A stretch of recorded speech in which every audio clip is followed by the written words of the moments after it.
اعوذ باللہ من الشیطان اللعین الرجیم بسم اللہ الرحمن الرحیم اللہم صلی علی محمد و آل محمد وعجل فرجہم۔ دوستو، لائف سٹاک میں بعض سچویشنز ایسی آتی ہیں کہ ہمیں سٹیرائڈ کا استعمال کرنا پڑتا ہے۔ عام طور پر سٹیرائڈ کا استعمال کوئی اتنا اچھا نہیں سمجھا جاتا اور اتنا فائدہ مند بھی نہیں ہے۔ اس سے امیونٹی فوری طور پر تو کچھ بہتر ہوتی ہے، لیکن اگر اس کا بہت زیادہ استعمال کیا جائے تو سٹیرائڈز کا بہت زیادہ استعمال جانوروں کی صحت کے لیے بھی نقصان دہ ہے، اور اگر وہ جانور دودھ دینے والا ہے اس کے لیے بھی نقصان دہ ہے، دودھ بھی خشک ہو جاتا ہے۔ اور اگر وہ جانور بعد میں ذبح کیا جائے اور پھر لوگ اس کو بطور خوراک استعمال کریں، کھانے پینے کے لیے گوشت اس کا لے جائیں، تو وہ بھی لوگوں کے لیے بھی کوئی اتنا اچھا نہیں ہے، فائدہ مند نہیں ہے۔ لیکن دو کمبینیشنز ایسے ہیں جن کو اگر ملا لیا جائے تو جانوروں کے لیے وقتی طور پر بھی اور کچھ ٹائم کے لیے، کچھ بیماریوں کے علاج کے لیے کچھ عرصے کے لیے وہ فائدہ مند ثابت ہوتا ہے۔ تو وہ ہیں نمبر ایک پریڈنی سیلون ایسیٹیٹ۔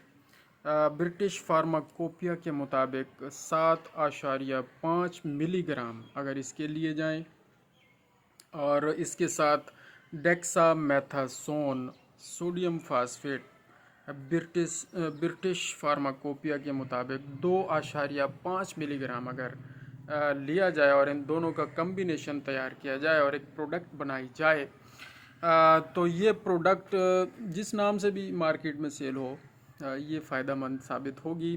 دو چیزیں، پریڈنیسیلون اور ڈیکسا میتھاسون۔ پریڈنیسیلون ایسیٹیٹ میں ہوتا ہے اور ڈیکسا میتھاسون سوڈیم فاسفیٹ میں اس کی بیس ہوتی ہے، مکس اپ کرتے ہیں اس کو، اور یہ برٹش فارماکوپیا کے مطابق ان کا کمبینیشن ہے، پہلا 7.5 ملی گرام، دوسرا 2.5 ملی گرام۔ تو یہ ہوتا یہ ہے دوستو کہ اس میں یہ جو انجیکشن ہے، ان دو سٹیرائڈز کا ملاپ جب ہو جاتا ہے تو یہ مختصر وقت کے لیے کارٹیکو سٹیرائڈ کے طور پر کام کرتا ہے، جو ہائیڈرو کارٹیسون سے 4 سے 5 گنا زیادہ طاقتور ہوتا ہے، اور ڈیکسا میتھاسون پریڈنیسیلون سے اخذ کیا جاتا ہے۔ بیسیکلی یہ جو پریڈنیسیلون سالٹ ہے اسی سے ڈیکسا میتھاسون اخذ کیا جاتا ہے اور اس سے حاصل کیا جاتا ہے، لیکن اس سے زیادہ طاقتور ادویاتی اور میٹابولک اثر رکھتا ہے۔ ڈیکسا میتھاسون پریڈنیسیلون سے اخذ کیا جاتا ہے، لیکن یہ زیادہ طاقتور ہے اور زیادہ میٹابولک اثر رکھتا ہے۔ اب ہم آپ کو یہ شیئر کرتے ہیں کہ جانوروں میں کون کون سی علامات ہوں تو ہم یہ دو کمبینیشنز بطور ٹریٹمنٹ استعمال کر سکتے ہیں۔ تو سب سے پہلے کیٹوسس کی اگر بیماری ہو جائے تو ہم اسے استعمال کر سکتے ہیں۔ دوسرے نمبر پر زچگی کے بعد جو زہر بعد والی سچویشن ہو جاتی ہے بھیڑوں میں، گائیوں میں، بھینسوں میں، تو کیا ہوتا ہے اس میں سیپٹیسیمیا ہو جاتا ہے، زہر پھیل جاتا ہے، انفیکشن پھیل جاتا ہے بلڈ کے اندر، اس میں استعمال کر سکتے ہیں۔ اور پٹھوں کی سوزش، ہڈیوں کی سوزش میں بھی اس کو استعمال کر سکتے ہیں۔ جوڑوں کے ورم کے علاج کے لیے استعمال کر سکتے ہیں، اور جوڑوں کی جھلی کے اندر اگر ورم آ گیا ہے، وعلیکم السلام، تو اس میں بھی استعمال کیا جا سکتا ہے۔ اور جوڑوں کے اندر اگر کھچاؤ پیدا ہو گیا ہے اور اس کی پھر کچھ سوزش سویلنگ ہو گئی ہے تو اس میں بھی، اگر جانور بہت زیادہ تھکا ہوا ہے، خاص طور پر یہ جو لیبر ورک کرتے ہیں گھوڑے اور گدھے، یہ بہت زیادہ تھکاوٹ کا شکار ہو جاتے ہیں، اور بیل بھی استعمال کیے جاتے ہیں ڈرافٹ پرپز کے لیے اور کام کاج کے لیے، تو اس میں بھی اس انجیکشن کو استعمال کیا جا سکتا ہے۔ الرجی جہاں کہیں ہو، دمہ کا انفیکشن ہو اور باقی خارش کا مسئلہ ہو، تو اس میں بھی ہم اس انجیکشن کو استعمال کر سکتے ہیں۔